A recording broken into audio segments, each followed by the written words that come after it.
Check out your dad with the swag on the floor. Mama gon' brag when I walk in the door. Y'all ain't never seen a gorilla in the mist walk the line so far. Mga idol, may tuturo ako sa inyo. Gusto nyo ba mag-bike na kahit wala kayong load para pang Strava is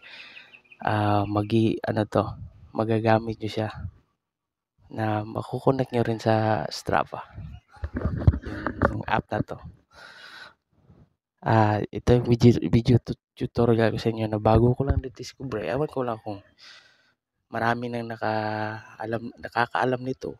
Pero i-share ko lang din sa iba. Kasi yung iba is baka hindi pa nila alam. So, mas masaya yung mas maraming nakakaalam.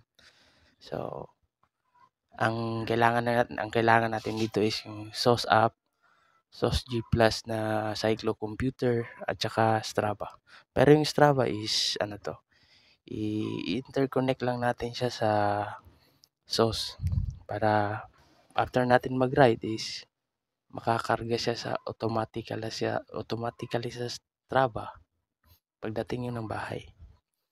So, tara. Turuan ko kayo. Ito ang gagawin natin. Punta tayo ng SOS.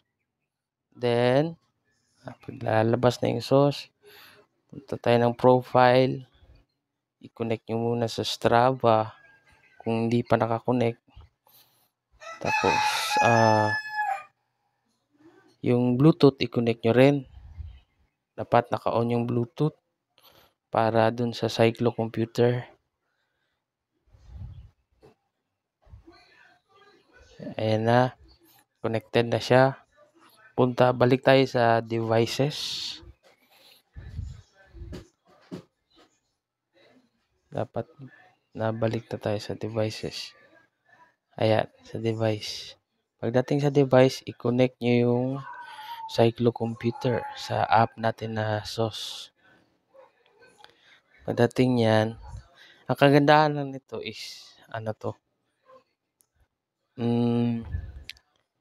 latest satellite feed yung ibibigay ng SOS app sa inyo. Tapos, make sure nyo na magsisync yung yung SOS app tsaka yung SOS na cyclocomputer. Ayan. Hintayin nyo na. Medyo matagal yan pero worth it naman. Ayan, connected na. So, sunod yan is pwede na kayong mag-record. Ayan. Pagkatapos nyo mag-record, pwede nyo tingnan saan kayo location ngayon. Parang may yung X. Yan. Tapos, pagkatapos nyo mag-start, tapos na kayo na ruta, punta kayo ng map, yung workout. Tapos, ayan, click nyo yung map. Pagkatapos nyo i-click yung map, lalabas na replay in 3D. I-replay in 3D nyo. Maglo-load yan. Medyo matagal-tagal pero inedit ko lang na medyo maiksi yung kwan dito. Matagal. Ayan na. Maglo-load yan.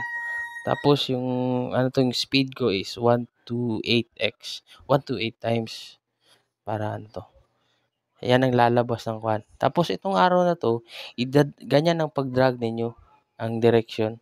Left to right na drag pa center para lumiit. Huwag yung i-drag ng pababa tsaka pataas kasi lalaki yung kwan. Pero depende na sa inyo kung anong gusto nyong perspective ng mapa ninyo. Tapos may nakita kayong save video. Ayun, click nyo lang yan. Tapos start now. Ayan. While save na natin yung video, dito na naman tayo sa cyclocomputer natin. Dapat make sure nyo pag naka-connect na, naka-autosync na, is lalabas yung GPS. Ayan. Tsaka lalabas yung Bluetooth icon. Ayan. Meron niyang pause, meron niyang play, Meron din yung auto pause. Nakasync na yan sila.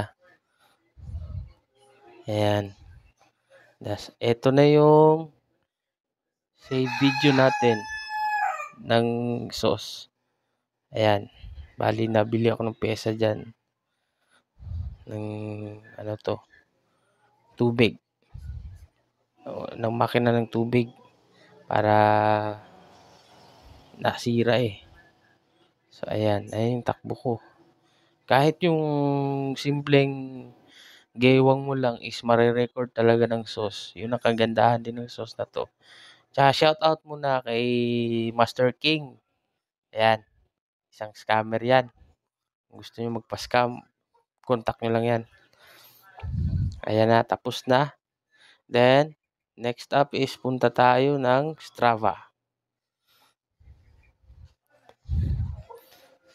Click nyo yung ng Strava. Pag nakapasok na kayo sa Strava is may lalabas na yung yung new ride nyo. Tapos click nyo yung map, yung activities. Ayan. Tapos i-click nyo yung map. Ayan. Pag-click nyo sa map is i-click nyo yung tatlong bilog na icon na pababa. Edit activity ninyo.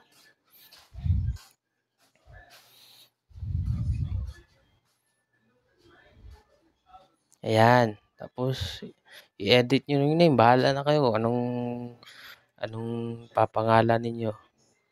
Yan lang sa akin. Totoo naman. Yan lang talagang takbo ko. So, wala akong magagawa. Then, i-add nyo yung video na ni-record nyo sa Strava. Sa sauce. Sorry. Galing sa sauce. Ayun. Pwede rin kayo mag-add ng photo. Gusto nyo. Ayan, save. Ayan na. So, yun lang guys. Sana ma-enjoy nyo yung naturo ko sa inyo. At saka shout out din pala sa lahat ng cyclist dyan. Ride safe lagi.